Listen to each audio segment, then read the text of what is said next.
त्याला विचारा तात्या 2027 पर्यंत 100 शेअर करेल का नाही सांग. 100% नाही मला 100% होणार. बरं ह्यातली जी लोक असल्यावर करेल का नसल्यावर पण करेल.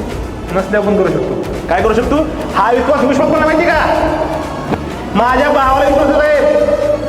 कोण विश्वास आहे ह्यातली असली तरी करू शकतो आणि नशीब कोण सांगू शकतं. आणि आजचे 1000 वर्षाची त्या सोडून ठेवा ज्या माणसाचा भाव एकमेकाबरोबर नसायत तर जगात कुठे ताकद ठरू शकत नाही. माझा कोण आहे या कारण का तुम्हाला मी सांगू शकतो 100%. कारण आमच्यावर 500 रुपये नव्हतं त्यावेळी मला 35 वर्षी रिटायरमेंट घ्यायची. किती रुपये नव्हतं 500 रुपये नव्हतं त्यावेळी मला 35 वर्षी रिटायरमेंट घ्यायची आहे. आणि ते त्यांनी ते प्रवास करून दाखवलं.